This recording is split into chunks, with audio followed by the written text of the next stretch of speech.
Nah ini Bu Antita, Mama Bagas nanya nih. Dokter, kalau Sindio pagi diminum barengan sama makan bagaimana dokter? Apa tetap bisa bekerja maksimal? Enggak, kalau bekerja maksimal enggak. Karena kan gini loh, gimana ya ceritanya ya? Saya tuh coba menganalisa dari, yo dibilang maksimal gak maksimal tuh nggak ada yang tahu ya. Apakah kalau diberikan sebelum makan tuh maksimal dok? Yo enggak juga gitu loh. Enggak juga. Kenapa enggak dok? Bayangkan perjalanannya dia menuju ke usus. Berapa lama dia harus melewati lambung dulu? Ya. Apakah setengah jam itu sudah cukup dok? Sampai dia nanti sampai ke usus? Yo belum tentu kan kita tidak pernah tahu. Ya, kita tidak pernah tahu. Cuman kita bayangkan kalau tujuannya itu adalah untuk menambal usus, menambal ikat, sebaiknya diberikan sebelum makan.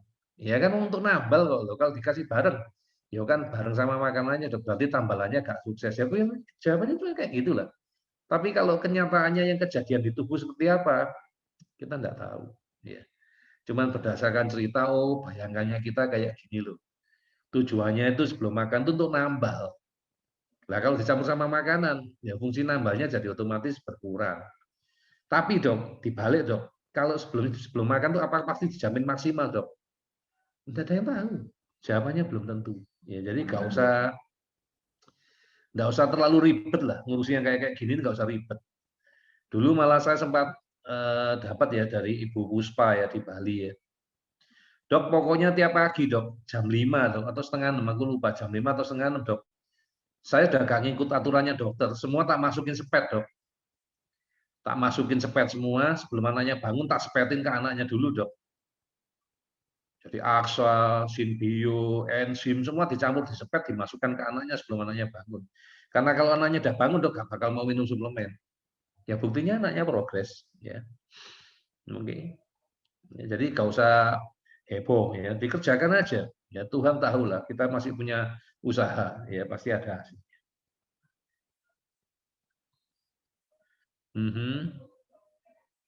Nah, apa-apa Bu, ya jalankan aja ya. Ya masalah efektif nggak efektif, bonus. Ya. Yang penting kita kerjakan daripada nggak sama sekali, pasti masih ada kuman yang ke sana ya. Nggak ada penelitiannya, nggak ada. Ya. Ini masih baca lagi. Ibu Nita namanya nih. Dok, seumpama anak alergi makanan, oke, terus di Bikom kan selama 20 jam belum boleh makan makanan. Seumpama kecolongan apa resikonya? Ya nggak ada resikonya. Ya misalnya apa resikonya ya orang alergi biasa kok. Kalau saya selalu ngomong kayak gini loh, 25 jam itu diambil dari mana dok? Ada pedoman bukunya nggak? Ada. Itu bukunya Naed itu loh, Nambudripat Alergi Elimination Teknik yang saya balik-balik kalau cerita yang orang India itu dokter India yang bisa menyembuhkan autis 100%, ADD, ADHD 100%, ya dari dia. Dan dialah yang mengatakan sebaiknya diet 25 jam. Alasannya apa? Ya nggak lucu toh. Maksudnya nggak lucu gimana dok? Baru aja kita perang kurang kita kurangi musuhnya. Tubuh kita, tentara kita baru mau pulih dok. Musuh masuk lagi dari luar dong ya. Tentara kita bisa kalah dok.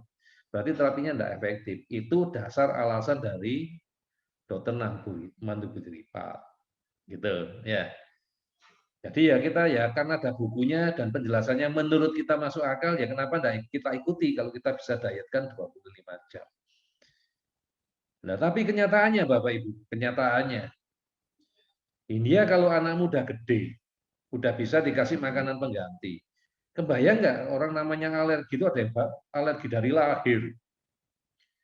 Masih umur sekian bulan sudah alergi. Saya pernah dapat anak usia 3 hari aja sudah alergi. Nah minumnya cuma ASI. Terus sama dokternya diganti susu formula aja. Alergi juga susu formula. Terus piye? Dok, 25 jam harus nggak usah makan dulu dok. Besok mati bayi ini. Bener nggak? Mati. Gak dikasih makan. Mau kasih air putih toh. Ya iso toh. Piye?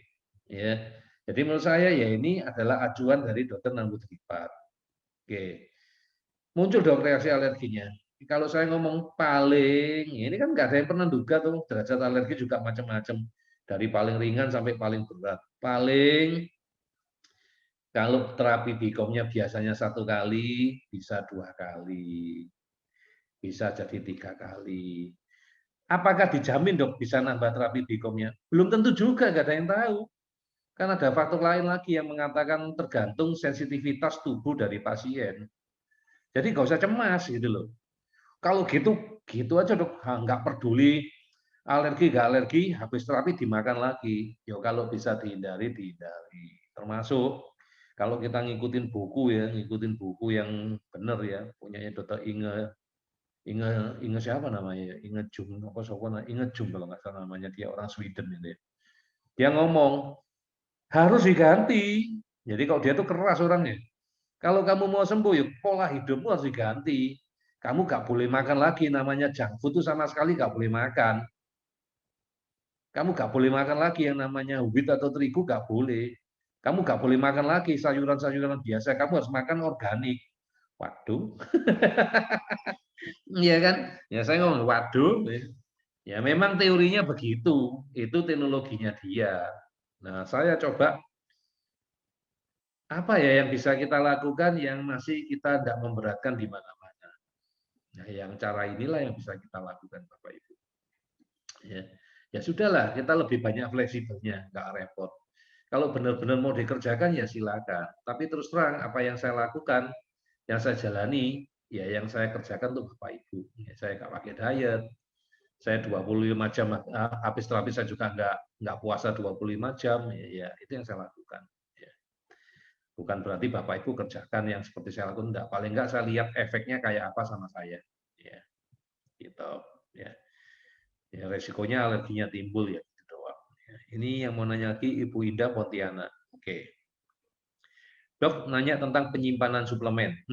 Untuk bioserat, saya gerus dan masukkan ke kertas obat. Biasanya untuk stok seminggu dan saya simpan di kotak plastik. Hologram impirnya saya pindahkan ke kotak plastik tersebut, apa boleh? Jangan dilepas. Hologramnya nggak boleh dilepas dari plastik karena begitu dia ada lepas, sudah tidak ada efeknya. Jadi menurut saya lebih baik blister kosongnya itu aja, masukkan sekalian ke dalam kotak plastiknya tadi, kontainer plastiknya. Jadi kan Ibu udah bukain ya, dilepasin ya, dilepasin satu-satu gitu kan ya. Nah itu blisternya yang kosong, cemplungin aja di dalam kotak plastiknya, jangan dilepas. Atau Ibu gunting, jangan sampai dilepas dari blister. Ya kalau udah dilepas, sudah tidak, ya aku nggak bisa menjelaskan, itu cuma katanya buku, kalau udah terlepas, sudah nggak ada efeknya. Ya sudah hilang, ya, sudah terpapar.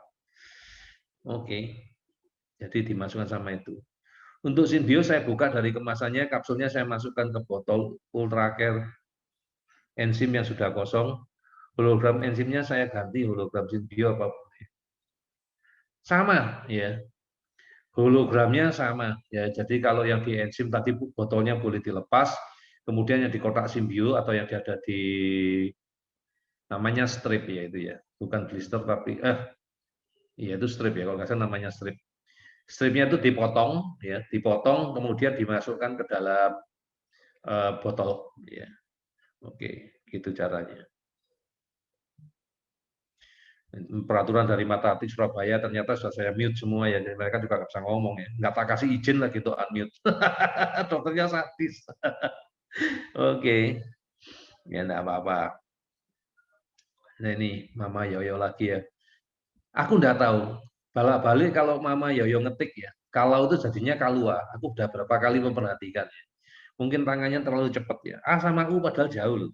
Kalau di keyboard jauh ya tempatnya A sama U ya.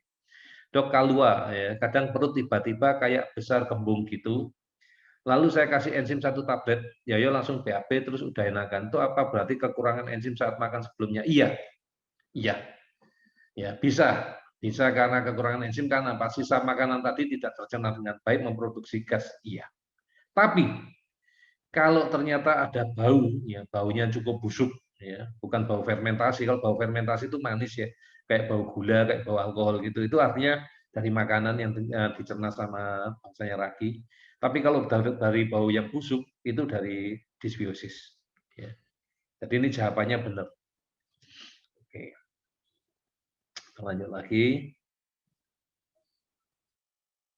Ini masih mengisi data. Yang belum mengisi data, silakan mengisi data ya. Door prize-nya lumayan loh. Ya. Dan saya masih bersyukur ya, mereka masih tetap support kita ya. Termasuk besok yang untuk April, walaupun saya nggak ngomong loh, yang ngomong orang tua. Mereka tetap mau ngasih door prize ya. Ya saya terima kasih sama mereka ya. Malah mereka menjanjikan kalau mereka nanti ada lebih ya, mereka bisa kasih kepada narasumber ya. Ya terima kasih banyak ya, tapi mereka belum ngasih jumlahnya berapa atau apa belum banyak. Ada yang minta proposal lagi ya, saya belum buatin proposal ya, ya oke lah. Ya, salah satu perusahaan minta proposal, dok tolong buatin proposal dok biar pengeluaran barang yang resmi karena minta dari kantor. Oke, nanti saya buatkan hari Senin. Ya.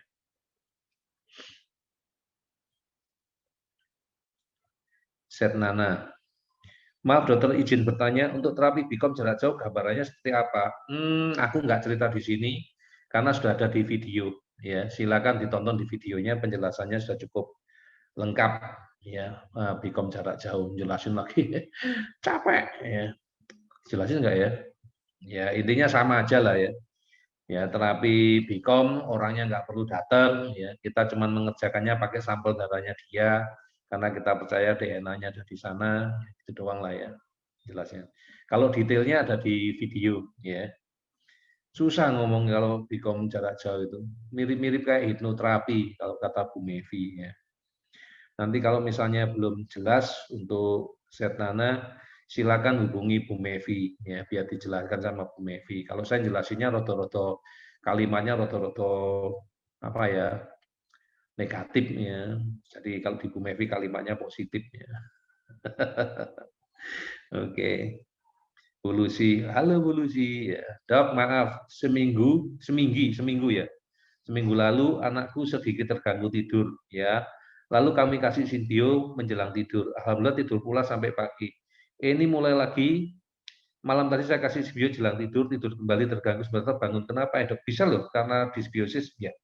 Bisa Bu, ya. Disbiosis bisa, dia timbul masalah seperti itu iya. Terutama kalau kita lihat hati-hati masalah cacing ya. Cacing itu kerjanya malam. Ya, jadi kalau timbulnya di malam, tiba-tiba kerjanya malam. Terus anak tidur malam bangun perlu diwaspadai juga karena ada kondisi-kondisi yang membuat anak tidak enak, misalnya anak sakit ya, perutnya sakit, kolik ya, sehingga dia terbangun. Ya. Alhamdulillah tuh kontak mata tambah baik, tambah dan kepala sudah menguat. Ya mungkinnya tambah meningkat lah ya. Oke.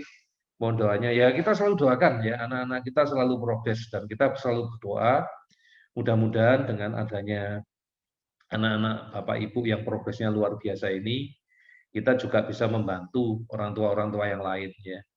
Jangan cuma kita dianggap sebagai oh yo. Sekarang sih saya lebih nggak kepingin ya dibilang sebagai dokter, sebagai apapun ya. Saya inginnya itu yuk kita sama-sama belajar gitu loh. Aku juga nggak ngaku aku pinter enggak lah ya. Cuman ya kita sama-sama belajar. Yang penting kita sama-sama punya tujuan ya untuk saling membantu. Ya. Itu. Oke. Oh, Bu Ivon gini, enggak nanya, cuma mau bilang terima kasih.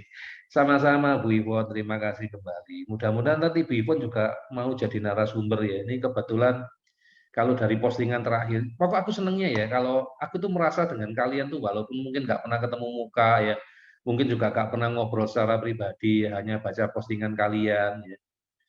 Aku ya terus terang kalau kalian belum mengenal saya ya, saya salah satu penyandang ASD. Saya jujur kalau udah ketemu sama kalian belum tentu saya seperti ini. Ya. Saya mungkin malah tidak enak karena saya merasa tidak nyaman berkomunikasi bertatap muka dengan orang. Dan di sini saya merasa saya menjadi manusia lebih lebih normal buat saya karena enggak ketemu kalian langsung. Tapi dengan membaca postingan kalian ya, dengan mengikuti ya dari WhatsApp kita bisa berinteraksi, bisa saling berkomunikasi walaupun tidak intens ya. Saya merasa saya cukup dekat dengan kalian dan saya merasa kalian tuh kayak sahabat-sahabat saya ya karena saya boleh dibilang nggak punya teman. Ya, luar biasa ya. Oke. Saya lagi baca terus ya. Ini masih data-data ya yang dikirimkan oleh orang tua. Bagi yang belum mengirimkan silakan ya, silakan dikirimkan. Semoga kalian juga mendapatkan door prize. Kadang-kadang ada yang nanya ya, Dok, aku selalu ngisi, selalu ikut tapi nggak pernah dapat. Tapi ada orang lain yang dapatnya sampai lebih dari sekali. Gimana ya jawabnya ya. Jadi kalau di tempat kami itu ya semua kita serahkan kayak ya terserah, kalau bahasanya saya terserah Tuhan lah. Ya. Kan Tuhan tahu siapa yang butuh. Bukannya kalian yang nggak dapat nggak butuh, tapi ada orang yang jauh lebih membutuhkan dibandingkan kalian. Itu aja. Jadi kita nggak milih-milih. Misalnya kalau untuk tujuan jualan nih, Dok, sebaiknya yang dikasih yang itu aja, Dok, yang belum pakai suplemen, biar pakai suplemen bagus nanti dia jadi beli. Nah, itu kalau pikirannya kita mau jualan. Dok, yang sudah dapat kenapa dikasih lagi, Dok? Itu kan tidak bagus, tidak memotivasi. No, kita nggak mikir kayak gitu, ya. Jadi kita mikir, biarinlah, ini terserah, kalau bahasanya terserah takdir lah, ya terserah Tuhan lah. Asal kita lakukan semuanya ya kita dari awal ya seperti ini ya. Tuhan yang tahu lah, siapa yang butuh ya pasti dikasih. Bukan berarti yang kalian yang belum dapat, nggak, pasti ada orang yang jauh lebih membutuhkan dibandingkan kalian. Ya, nggak ada masalah.